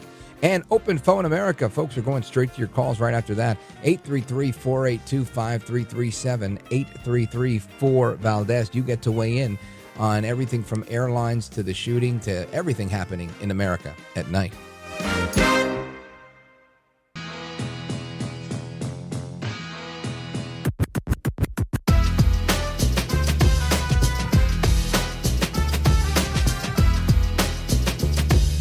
America at Night with Rich Valdes. So there's a pilot shortage, and of course, flights go off with a pilot and a first officer, and some are saying that if the first officer is sleeping and the pilot is, manning the plane, you in effect have what they call, a single pilot situation. And having one pilot is an idea that is kind of floating out there. Some are saying no, some are saying yes. There's debate. They want to change rules, regulations, and all sorts of everything else, standards and status quo. And I don't know if that's the answer to address the fact that we're going to need almost 750,000 pilots are going to be needed over the next 20 years to meet the growing demand for air travel. And that's a testament to air travel, right? You get a lot less flat tires. You get a lot less traffic up there. Even when you have those air traffic control delays, it's less than you do driving down to the Jersey Shore, that's for sure. And by and large, it's a very safe way to travel. So I want to continue our conversation with Patrick Amzen. He's a former airline pilot himself, and he's now the CEO of Thrust Flight. Patrick, welcome back. And let's talk about this because we mentioned a few things here. And obviously, we don't have enough pilots. We know that we need more pilots. There's a lot of information out there saying that the pilot shortage could worsen. What are some of the solutions? Do you think this one pilot's idea is part of an actual viable solution? I think we may ultimately end up there, but I think it's going to be a while until you get public acceptance. And, at the end of the day, 4 eyes are better than 2. So I think, with a lot of the modern automation that's happening nowadays, it's certainly made the cockpit a much safer place. But, I'm not sure about you. I don't think I'd feel real comfortable getting into an airliner with one pilot aboard. Me too. And you're a pilot. And I'm a pilot, and even when I go out and fly myself, if I'm, flying to one of our locations or things like that, I still grab another guy or gal to go with me because it's just safer. Plus it gets boring up there. So, right. Yeah. I'm just thinking, it's a lot better to have company. What if you fall asleep, right? I mean, you need somebody to nudge you. That's crazy. Exactly. So, I agree with that. I think that that's not a very viable situation. Even if it happens, I think it might impact air travel until people say, what the hell? But I don't know that that's really going to be the case. I think a lot of people might say, you know what, let me not. And probably there's going to be the budget airlines that say, we got the single pilot. And there's going to be one airline out there that says, nope, we always have, 2 trained pilots on board, and they'll charge more. So I don't know. And I think there's going to be I think it's going to be a while until the FAA, if it ever gets there, allows that to happen. I think we're a long way away from that, and I hope that to be the case. What do you think we do? What's the next viable step to make sure? Do people just stop flying? Well, I think in your opening statement, you made a great comment. We need to get President Trump to, to allow federal funding or federal student loans to be applied to student loans. I mean, that right there would move the needle in probably the biggest way. We are very fortunate that we're partnered with a lender that's able to provide student loans to our students, but the lending criteria is such that really only the most affluent candidates or families of candidates can do these sorts of things. And I mean, let's face it, flight training is expensive. We're operating very, very expensive aircraft. It's expensive to fuel and do all the other things that go along with that, maintain. So it is a very expensive endeavor, but it's such a great one. I can't think of a better thing to spend your money on than to go to a school and spend $100,000 and come out the other end. And like at our school, folks will make it through in 8 to 12 months, get all their ratings, and then generally they'll flight instruct and build their experience until they're eligible to go to the airlines with 1,500 hours, and they're making six figures a year. Compare that to somebody that gets a liberal arts degree. What's on the other end for that? For that individual. Right. So it really is a they great can teach career gender path. studies at many colleges, and it'll cost them $200,000 to get their degree in many Mm-hmm. cases. So I want to talk about what you do, because Thrust Flight, you guys have multiple locations, and you train people. Do you train them in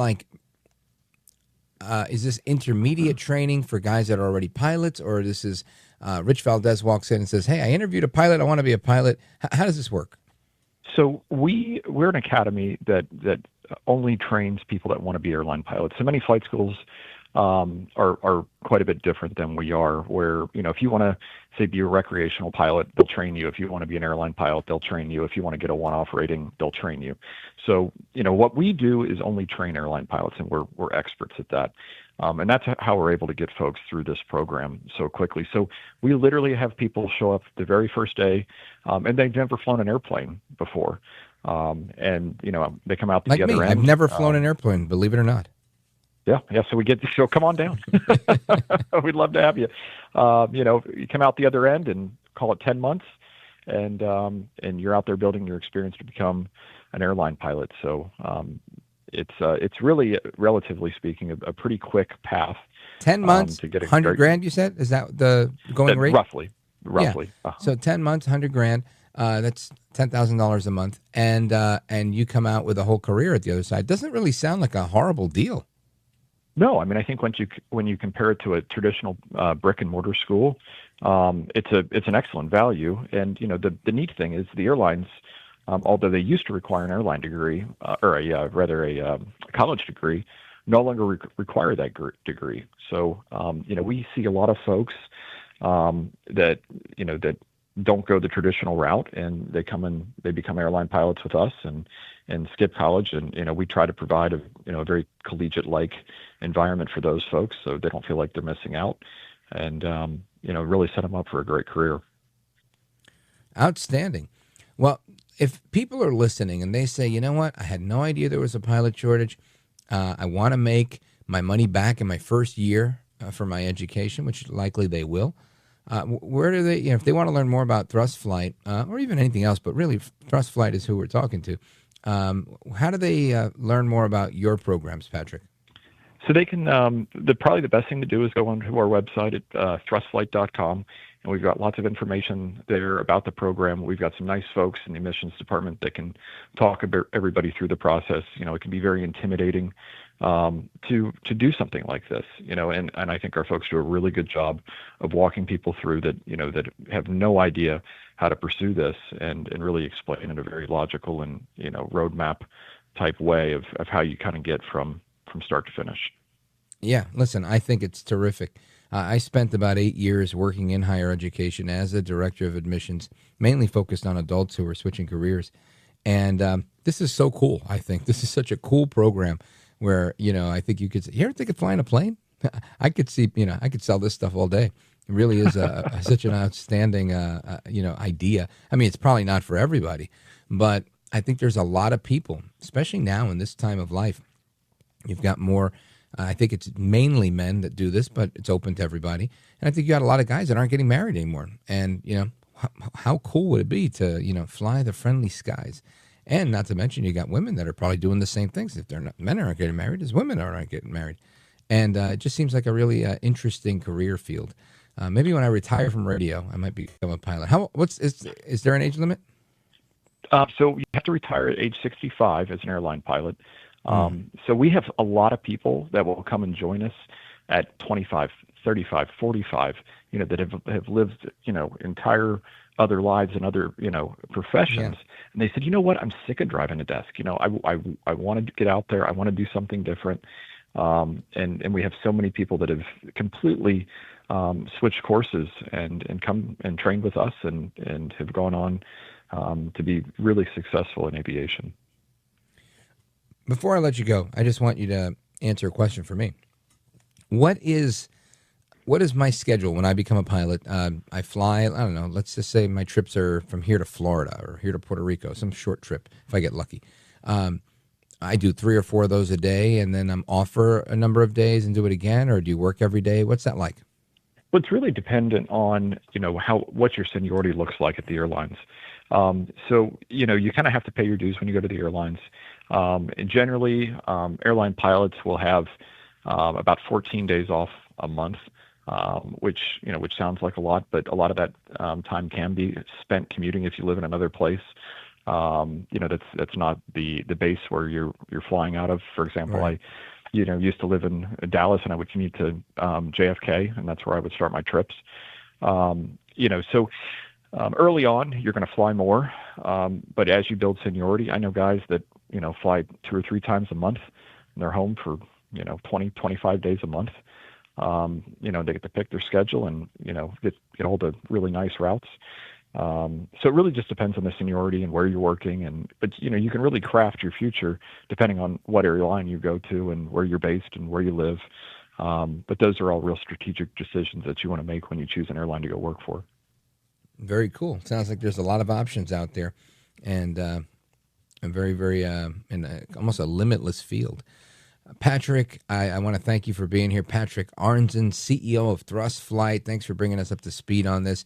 Let everybody know how they access your website. So everybody can check us out at www.thrustflight.com or find us on Instagram or TikTok or YouTube. Outstanding. Well, sir, pleasure speaking with you. Godspeed to you. I hope that you single-handedly solve the pilot crisis. And if not, then maybe I'll come and help you. Appreciate it, brother. We're certainly doing it our best. Thank you. You bet.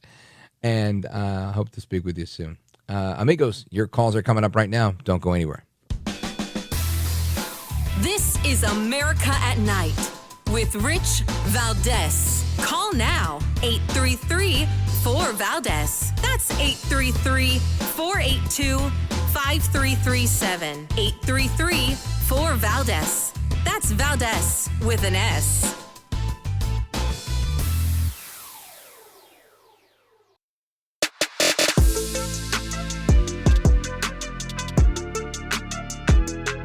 You have given us the voice of hope. You give us hope, and we thank you so much for that. You make things seem brighter. America at Night with Rich Valdes. If things seem brighter, it's because of my hair. Thank God for hair. And amigos, this is your captain speaking. I'm seriously considering becoming an airline pilot, because I want to fly to different cool places and hang out there. And then, make it back in time to the studio to do a good radio show. I don't know if I could pull it off, but, we got AI now, so maybe we can figure out a way to do the show on the road. I'm working on it. But for now, let's go to the phones. I want to go to Frank, Cumberland, Maryland, WCBC. Frank, go right ahead. On my radio in Cumberland, I'm listening to the first hour of your show, but on the telephone now, I think I'm talking to your third hour. But in your first hour, you were talking about the shooting in Minnesota and transsexuals. Now, isn't it as clear as the nose on your face? And doesn't it just break your heart when you see what's going on because of the rise of feminism in the last generation? Men and women now do the same jobs, and they perform almost the same functions. No wonder the kids are confused. They can't tell the difference between men and women. And if you want a beautiful example, take a look at our comic strips in the newspapers. Blondie and Dagwood is a good example. The man is a jerk, and the woman's a beautiful blonde bombshell. High and Lois is the same thing. The man's this big, fat, and nothing, and nebbish, and the wife is this beautiful, curvaceous blonde. And in the old days, we used to have comic strips like The Phantom, Tarzan of the Apes, Red Ryder, The Lone Ranger, Terry and the Pirates, Dick Tracy. Well, Dick Tracy was the top detective. Today, the chiefs of police and the top detectives are women. How can the kids know the difference? You know, Frank, some people would hear what you just said and say, this guy's a misogynist, he hates women, blah, blah, blah. But I am in agreement with you on so many points here. I believe that feminism is a tool that was made by the Marxists to divide and conquer, to create yet another group of aggrieved people saying we don't have because you have, right? This constant grievance that they love to harness on. And that has evolved into so many different things. Now, as the father of daughters, I can say, look, I want my children to be whatever they can be, like the Army, you know? Do whatever you got to do. Be a pilot. Be whatever you want. But that is very different. If that's feminism, then sign me up. It's very different than everything you just mentioned, right? Which is what we see peddled in universities, what we've seen in entertainment. Forget Blondie and Dagwood. This is every movie. In every movie or even sitcom, the dad is some sort of big dope. And the mom is always this sharp-witted person. It creates this idea that men are just stupid Neanderthals. And, you know, when you really take a look at life, you know, I talked to you on a microphone on this system of telephony invented by Alexander Graham Bell and other men. And I don't say this to shun women in any way. I say this because these are just the reality of life. These are just facts. And we've tried to play fast and loose with facts, and it's blowing up in our face. So kudos to you, Frank. Very good comment, interesting comment. I hope it's received well because I think it came from a good place. And WCBC in the building. Let me see. I'm pushing the envelope here. We're going to keep going, though. Let's go to Jane, Saratoga, New York. Speed round, WGDJ. Hi. Okay, Rich. I'm gonna touch on the psychological things. Pushing institutions is a little too serious for everyday people. It's mostly for people with serious illness. And doing what I did for 30 years as a private counselor, I went into people's homes. We had a team where we went and sat with people every single day. We talked to them about Who anger, paid for all that? Is that the government or private insurance? We would be sent in by private physicians, pediatricians, and yes, and then the government would pay, not much, but you'd get. And you're saying that lack of you being able to go into the community and build that bridge is what's lacking today. You might be right. I don't know if it's a budgetary thing, a funding thing, but my work in the state government, what I learned was that when you have things that are available to people in whatever community, give them the things that they want in their community, they're going to use them. You just have to leave it up to the people to decide what they need. Whether it's family strengthening, whether it's for kids, whether it's recreational stuff, every community has a different need. And I think you need the community's buy-in on these things as opposed to just saying, hey, I'm sitting back and I'm a social worker and I think you need this. So here's what I'm going to do for you. And that's that. I also think the government should play a whole less and smaller role in what they do. And that's why I think the community needs to speak up and say, here's what we need. And what we did, to the credit of the Republican governor at the time, Governor Chris Christie, he said, look, this is what the budget is. We're slashing it from $1 million to $200,000. This is what you get. You do whatever you want with it. Just, tell us and we'll approve it and boom. And when they had a good proposal, that's what we did. So I think you're on to something, Jane. I want to thank you for your call. WGDJ in the building. Shout out to Saratoga, New York, Paul Vandenberg, and the rest of our friends up there like Jane. And amigos, I'm going to pause right here. We're going to come right back. We got calls from Illinois, Vermont, Florida, and more. Don't go anywhere. This is America at Night with Rich Valdes.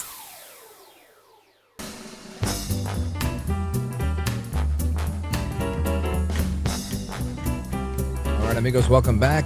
Speed round, we continue. Let us go to the phones right now. I want to go to Brian, Brunswick, Maine, WLOB. Brian, go right ahead, quickly. Hey, Rich, how are you? I'm just Wonderful, calling. thanks. I just wanted to say, I don't think anything's really right that the kid did as far as the shooting goes.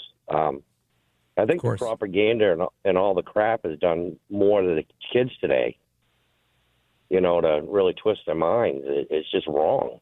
You're saying like left-wing indoctrination and the feminism and it's okay to be trans and, if it feels good, do it type of thing. Yeah, I think you're right. That liberalism has gone so far beyond liberalism that it's brought people to evil, right? Where literally people are being killed.